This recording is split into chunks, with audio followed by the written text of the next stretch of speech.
Kenapa Allah tidak langsung membinasakan Zionis Israel? Pertanyaan ini sudah saya tanyakan ke Syekh Muhammad Jibril dari Al-Azhar Kairo 20 tahun yang lalu. Saya angkat tangan, waktu itu saya mahasiswa.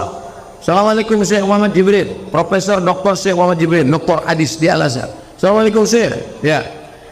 Kenapa kaum Ad hancur, kaum Samud hancur, kaum Madian hancur, kenapa Israel tak hancur? Senyum Syekh Muhammad Jibril. Apa kata dia? Kalau Israel hancur, kau masuk surga pakai apa? Ditunjuknya saya. Kalau Israel dihancurkan Allah, kau masuk surga pakai apa? Allah menyiapkan Israel supaya kita berjuang, berjihad, membebaskan Palestina. Allahu Akbar. Tapi jangan anak-anak muda ini besok ke Palestina semua. Saya tak mau tiba-tiba dapat berita Riau Post 50 anak Bencakulubi ke Palestina dan sekarang sedang terdampar karena kelaparan, tak dapat lontong sayur.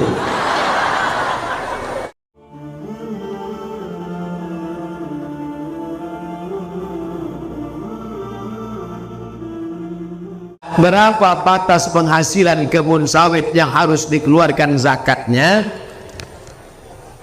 Zaman Nabi tak ada sawit, makanya ada orang mengatakan aku tak mau mengeluarkan zakat sawit. Bapak tak mau mengeluarkan sawit? Nanti Pak Ustaz, kalau sawit ini bisa dikunyah macam kurma baru saya keluarkan zakat.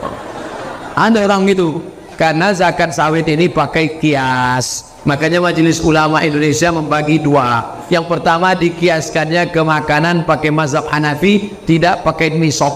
Pokoknya asalkan keluar, asalkan panen, keluarkan 5%. Potong biaya operasional, pupuk, panen, brondol, rumput segala macam, pokoknya asal panen keluarkan 5%. Kalau sejuta berarti 50.000, 5%. Ini kelompok pertama. Kelompok yang kedua, dikiaskannya ke dagang, karena kata dia sawit itu tidak dimakan buahnya, tapi yang dijual itu, yang dipanen itu adalah hasilnya. Maka sama macam kulit manis, buah pala, cengkeh, maka yang dikeluarkan hasil dagang. Kalau sudah mencapai 85 gram emas kali 500.000, 42.500.000, di total setahun berapa hasilnya?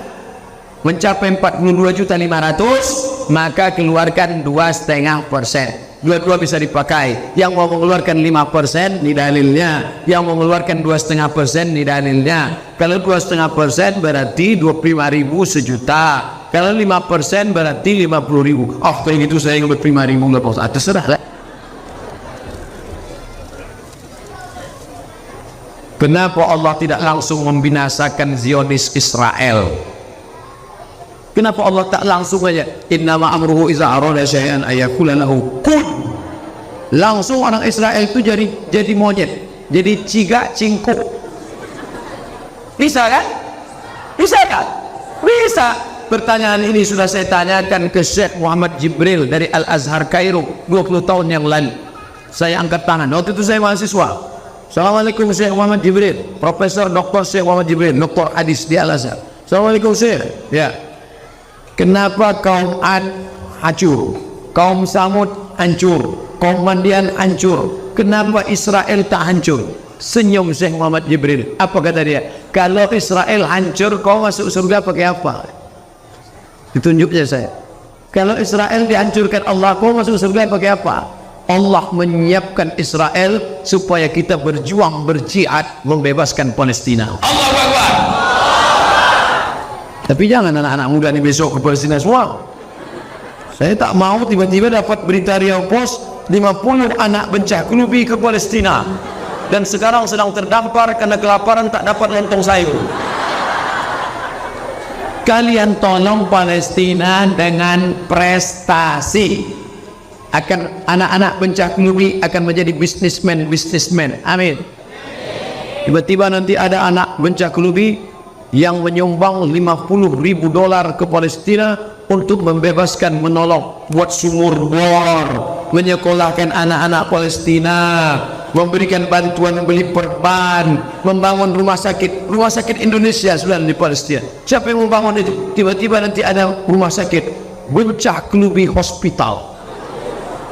Siapa yang tidak bersyukur? Bangga kita. Bisa. Tapi itu target jangka panjang. Untuk jangka pendek kita selesaikan aja masjid ini. Anak muda harus bermimpi. Kalau Anda tidak pernah bermimpi, maka Anda tidak akan pernah melihat mimpi menjadi kenyataan. Betul? Orang yang paling terjajah adalah untuk mimpi pun dia tidak berani. Mimpi pun tak berani. Apalagi menghadapi dunia nyata. Maka kau mesti berani bermimpi-mimpi. Tapi ingat, kakimu harus tetap menginjak ke tanah. Gantungkan cita-cita setinggi bintang di langit, tapi kakimu tetap injak ke tanah. Kalau kakimu tidak injak ke tanah, berarti kau hantu. Itu yang punya kebun sawit banyak itu siapa? Anak bencak kelubi. Berapa hektar? Ya sejauh mata memandang. Apa hukumnya non-muslim berpenampilan muslim mengucapkan kalimat salam, insyaallah, alhamdulillah, pencitraan, bahasa kerennya penipuan. Supaya apa? Supaya dipilih jadi caleg, pakai sorban, pakai jubah, masuk masjid, pakai koko, pakai kain, pakai jubah, pakai sorban, senapan angin belum berpotong, menipu, membagi-bagi, penipuan, pencitraan. Umat Islam harus cerdas, jangan tertipu karena nama, jangan tertipu karena titel, jangan tertipu karena sorban, jangan tertipu karena jubah, tapi tengoklah apa perjuangan dia. Gunakan telinga, dengar baik-baik, gunakan mata, tengok baik-baik. Allahu Akbar. Allahu Akbar itu fungsinya dua. Pertama untuk usir hantu. Kalau ada kawan-kawan yang mengantuk di sebelah, Allahu Akbar. Kalau nampak-nampak yang ngomong Allahu Akbar, sebelum mulutnya tutup atau sedang Allahu Akbar. Pak Ustaz, kami bagian parkir acara ini hanya bisa mendengar suara Ustaz dari kejauhan. Apakah amal pahala kami diterima? Kalian dapat dua, dapat pahala mengaji, dapat pahala parkir. Siapa yang mau dapat dua? Aku diikut perspektif.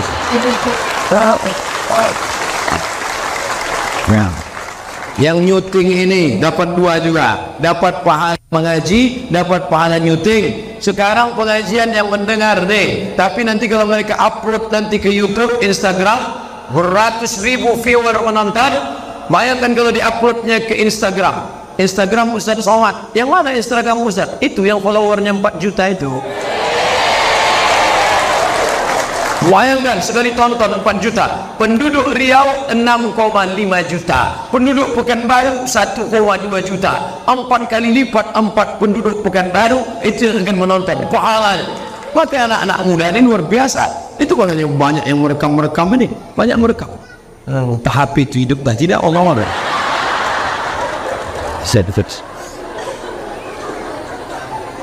Pak Ustaz, di desa kami masih ada warga yang kredit barang. Mohon penjelasannya Pak Ustaz.